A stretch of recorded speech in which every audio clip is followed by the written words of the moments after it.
ಅರ್ಲಿಗೆರೆ ಗ್ರಾಮ ಪಂಚಾಯತಿ ವ್ಯಾಪ್ತಿಯಲ್ಲಿರ್ತಕ್ಕಂಥ ಬಸಂಗೂರು ಗ್ರಾಮದ ವ್ಯಾಪ್ತಿಗೆ ಬರ್ತಕ್ಕಂಥ KHB ಕಾಲೋನಿ ಅಂದರೆ Karnataka housing board press colony ನಿವಾಸಿಗಳ ಕ್ಷೇಮಾಭಿವೃದ್ಧಿ ಅಧ್ಯಕ್ಷರಾದಂಥ ರೇಣುಕೇಶ್ ಅವರು ಹಾಗೂ ಇತರೆ ಅವರ ಪದಾಧಿಕಾರಿಗಳು ಮತ್ತು KHB ಪ್ರೆಸ್ ಕಾಲೋನಿ ಶ್ರೀ ಬಡಾವಣೆ ಮಹಾಲಕ್ಷ್ಮಿ ಬಡಾವಣೆ ಅದೇ ರೀತಿ ಜಗದ್ಗುರು ಪಂಚಾಚಾರ್ಯ ಬಡಾವಣೆ ಶೋಭಾ ಲೇಔಟು ಬ್ರೈಟ್ ಸಿಟಿ ಅಂದರೆ ಓಂ ಶಕ್ತಿ ಲೇಔಟು ಹಾಗೂ ಇತರೆ ಸುತ್ತಮುತ್ತಲಿನ ವಸತಿ ಬಡಾವಣೆಗಳ ನಿವಾಸಿಗಳು ದಿನಾಂಕ 2/1/2026ರಂದು ನಾನು ಆ ಬಡಾವಣೆಗೆ ಭೇಟಿ ನೀಡಿದಾಗ ಒಂದು ಮನವಿಯನ್ನು ನೀಡಿದರು.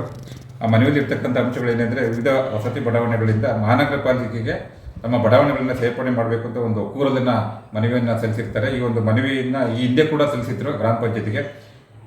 ಗ್ರಾಮ ಪಂಚಾಯತಿ ಸಾಮಾನ್ಯ ಸಭೆ ಮತ್ತು ಗ್ರಾಮ ಸಭೆಯಲ್ಲಿ ಚರ್ಚೆ ಮಾಡಿ ಮಾನ್ಯ ಜಿಲ್ಲಾಧಿಕಾರಿಗಳಿಗೆ ಈ ಒಂದು ನಿವಾಸಿಗಳ ಕೋರಿಕೆಯನ್ನು ಪರಿಗಣನೆ ಮಾಡಬೇಕು, ಅಂದರೆ ಬಸಂಗೂರು ವ್ಯಾಪ್ತಿಗೆ ಇರ್ತಕ್ಕಂಥ ವಸತಿ ಬಡಾವಣೆಗಳನ್ನು ಮಹಾನಗರ ಪಾಲಿಕೆಗೆ ಸೇರ್ಪಡೆ ಮಾಡಬೇಕು ಅಂತೇಳಿ ಗ್ರಾಮ ಸಭೆಯಲ್ಲಿ ಮಂಡನೆ ಮಾಡಿ ಸರ್ವಾನುಮತದಿಂದ ನಾವು ಅಭಿಪ್ರಾಯವನ್ನು ಮಾನ್ಯ ಜಿಲ್ಲಾಧಿಕಾರಿಗಳ ಮೂಲಕ ಸರ್ಕಾರಕ್ಕೆ ಸಲ್ಲಿಸಿದ್ದೇವೆ.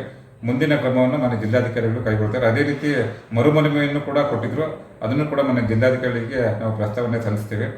ಅದೇ ರೀತಿ ಬಡಾವಣೆಯಲ್ಲಿರ್ತಕ್ಕಂಥ ಪಾರ್ಕ್ಗಳಿಗೆ ಶಿವಶರಣೆ ಅಕ್ಕ ಮಹಾದೇವಿ ಮತ್ತು ಸ್ವಾತಂತ್ರ್ಯ ಹೋರಾಟಗಂತ ಸುಭಾಷ್ ಚಂದ್ರ ಬೋಸ್ ಅವರ ಹೆಸರನ್ನು ಇಟ್ಟು ನಾಮಕರಣ ಮಾಡಿಕೊಡ್ಬೇಕು ಅಂತೇಳಿ ಮನವಿಯಲ್ಲಿ ಹೇಳಿದ್ದಾರೆ. ಅದನ್ನು ಈ ತಿಂಗಳು ಸಾಮಾನ್ಯ ಸಭೆಯಲ್ಲಿ ಚರ್ಚೆ ಮಾಡಿಬಿಟ್ಟು ಆ ಉದ್ಯಾನವನಗಳಿಗೆ ನಾಮಕರಣ ಮಾಡುವಂಥ ವ್ಯವಸ್ಥೆಯನ್ನು ಮಾಡ್ತೀವಿ.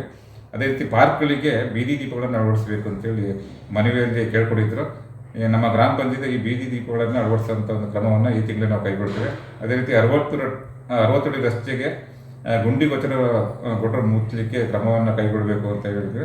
ಈ ಹಿಂದೆ ಕೂಡ ಇದನ್ನು ಅಂದಾಜು ಪಟ್ಟಿನ ಸಲ್ಲಿಕೆ ಮಾಡಿದ್ದಾರೆ PRD.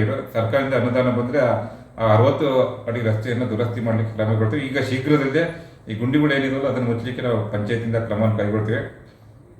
ಅದೇ ರೀತಿ ಸ್ವಚ್ಛತೆಯನ್ನು ಮಾಡಬೇಕು ಎಲ್ಲ ಚರಂಡಿಗಳನ್ನು ಅಂತೇಳಿ ಕೋರ್ಕೊಂಡಿದ್ರೆ ಅದನ್ನು ನಾವು ಈಗಾಗಲೇ ಕ್ರಿಯಾದಿಂದ ಇಟ್ಕೊಂಡಿದ್ದೇವೆ. ಸ್ವಚ್ಛತೆ ಕಾರ್ಯವನ್ನು ಅಂದಾಜು ಪಟ್ಟಿ ಬಂದ ನಂತರ ನಾವು ಕಾಮಗಾರಿಯನ್ನು ಪ್ರಾರಂಭ ಮಾಡ್ತೀವಿ.